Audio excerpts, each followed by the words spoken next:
홍해 다음에 바로 시내산 이야기로 넘어가서 좀 의아하겠지만 강의 마지막에 그 이유를 아시게 될 겁니다. 그럼 오늘 이야기를 시작해 볼까요? 처음 성지순례를 하는 분들은 대부분 출애굽 코스, 즉 이집트에서 이스라엘로 들어가는 코스를 잡습니다. 이 여정 중에 반드시 들리는 데가 바로 시내산이죠.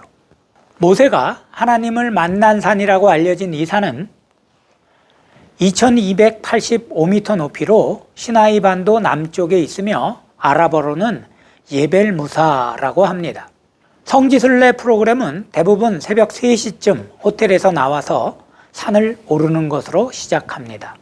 장엄한 일출을 보기 위해서이기도 하고 또 해가 뜬 후엔 장렬하는 태양빛 아래 풀 한 폭이 자라지 않는 안반지대를 등반하는 게 너무도 어렵기 때문이죠. 중턱까지는 주로 낙타를 타고 올라갑니다.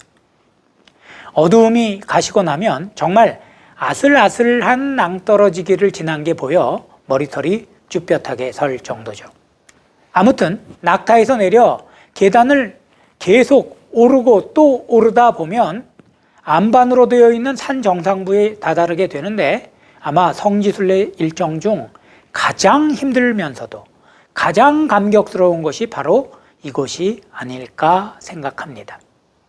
그런데 거긴 성지순례를 온 팀만 있는 게 아닙니다. 단지 일출의 장관만을 구경하기 위해 온 사람들도 상당수죠. 그렇다 보니 우리에겐 성스럽고 감격스러운 장소이지만 어떤 사람에겐 그저 관광지에 불과한 곳이기도 합니다. 그렇다 보니 경건하게 기도하거나 예배드리고 있는 성지순례객 사이로 온갖 포즈로 사진을 찍거나 낄낄대며 분위기를 망치는 관광객들로 인해 심지어 다툼이 일어나기도 하죠. 이곳을 바라보는 관점이 다르기 때문일 겁니다. 그런데 요즘은 관광지냐 성지냐의 문제가 아니라 아예 성경의 시내산이 거기가 아니라는, 즉 진짜 시내산은 다른 곳이라는 주장이 나와 학자들 사이에 논쟁거리가 되고 있죠. 사실 이 에벨무사, 즉 모세의 산이 성경의 시내산으로 여겨진 건 주후 4세기 교회 역사가인 유세비우스의 기록에서부터 시작된 겁니다. 또 이 산 아래엔 성 캐서린 수도원이라는 오래된 수도원이 있는데 이 수도원이 언제부터 있었는지는 모르지만 381년에서 384년 사이에 성지를 순례하고 기록을 남긴 성지순례자 에게리아라는 사람의 순례기에 의하면 그 당시 이미 수도원이 거기에 자리 잡고 있었답니다.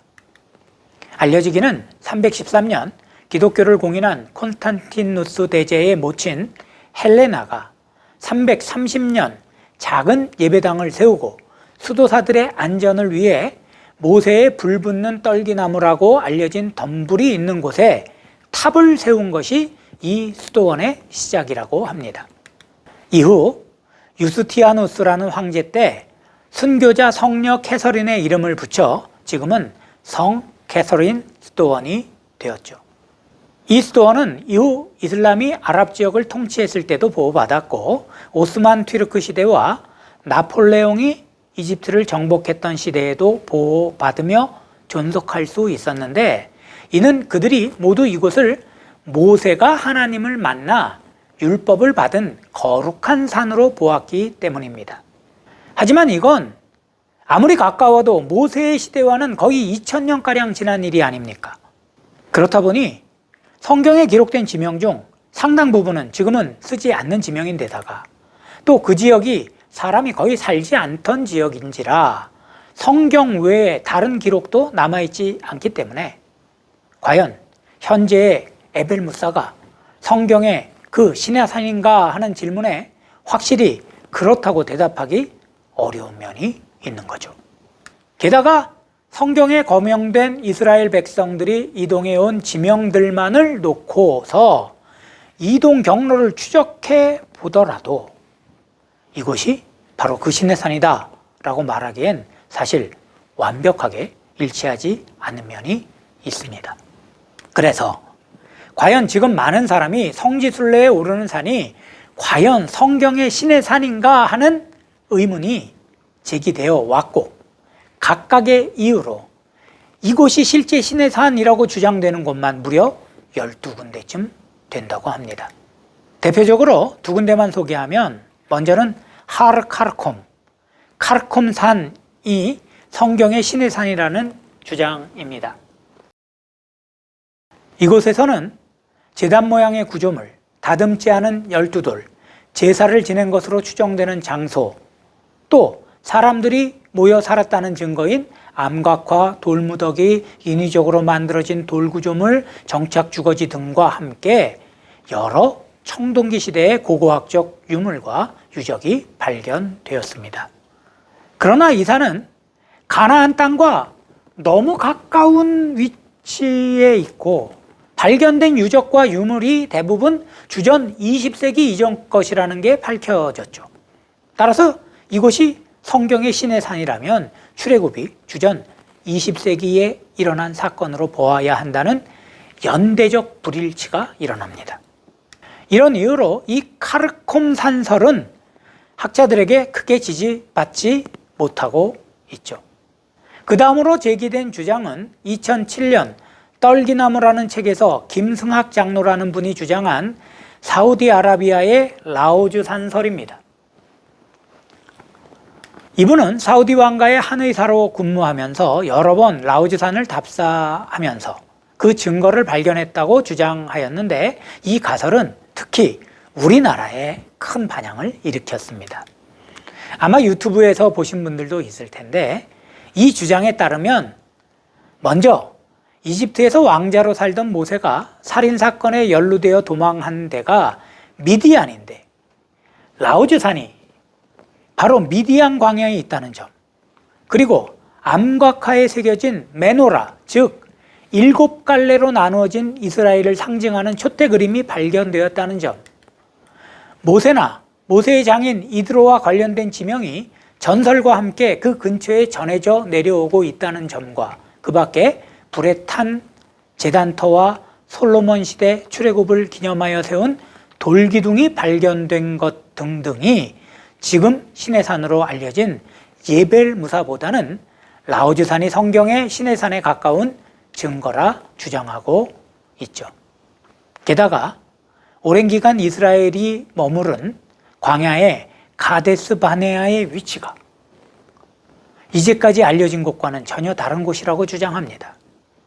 그렇다면 이제까지 우리가 신의 산으로 알고 그 고생하며 올랐던 산은 도대체 어디란 말인가요? 진짜 신의 산이 다른 곳에 있다고 주장하는 것에 동조하는 분들은 지금 신의 산은 천주교가 성지순례를 위해 만든 일종의 종교적 관광 코스라고 주장합니다. 만약 이 말이 맞는다면 이제까지 많은 성서학자와 목회자가 잘못된 내용을 가지고 성경을 설명한 꼴입니다. 말씀드린 대로 오늘도 많은 성지순례객이 오르고 있는 에벨무사가 성경의 그 신의 산이라는 결정적인 증거는 안타깝게도 없습니다. 이건 역시 성경의 모든 관련 진술과 완벽하게 부합되지 않죠. 또한 이곳에서 주전 13세기 초의 것으로 추정되는 이집트의 군사시설 외에 출애굽의 흔적을 찾아볼 수 있는 유적이나 유물 역시 발견되지 않았다는 점 등의 이유로 전통적인 입장이 확실히 맞는 거라고 주장하기도 어렵습니다. 또한 무조건 이것만이 옳다고 주장하는 배타성은 매우 위험한 학문적 자세이기도 하죠. 그렇기는 하지만 현재까지의 여러 조사와 연구로는 신의 산을 카르콤산이나 라오즈산 등 다른 곳으로 추정하는 게 더 많은 문제를 일으키게 됩니다. 예를 들면 라오즈산설을 주장하는 분들은 모세가 가른 바다가 아카바만이었을 것이라고 합니다. 지도에서 봤을 때 역삼각형 모양의 시나이 반도 오른쪽에 있는 바다죠. 그런데 이 바다는 그 유명한 동아프리카 지구대와 요르단 지구대로 연결되어 있는 매우 깊은 해저 협곡입니다. 깊이가 무려 900m에 가깝죠. 게다가 거의 직각으로 떨어지는 절벽 형태를 이루고 있고요. 그 많은 사람이 건널 수 없다는 의미입니다. 이에 대해 라오즈 산서를 주장하는 분들은 누에바라는 곳 앞엔 퇴적물이 쌓여 있어 수심이 120m에 불과하다고 하는데 잘못된 정보입니다. 그들이 고고학적 증거라고 주장하는 것들 역시 그 근거가 희박하죠. 그 외에도 이 주장을 따르면 오히려 성경이 묘사하는 출애굽 여정과 시간이 더 혼란스럽게 되는 문제도 생깁니다. 성경엔 시내산 위치에 대한 가장 분명한 묘사가 있는데 호렙산에서 세일산을 지나 가데스 바네아까지는 10하루길이었더라 라는 신명기 1장 2절 말씀이죠. 이 말씀에 따르면 오늘도 성지순례객들이 오르는 그 산이 진짜 시내산일 가능성이 가장 큽니다. 또한 앞에서 말씀드린 성 캐서린 수도원이 이곳에 자리 잡게 된 일 역시 이곳이 시내산이라는 강력한 증거이기도 하죠. 이제부터 우리가 떠날 여행도 시내산이 시나이 반도 남쪽에 있는 이 예벨 무사라는 걸 전제로 할 것입니다. 그럼 이제 이스라엘이 홍해를 건너 나섰던 광야로 우리 함께 나가 봅시다.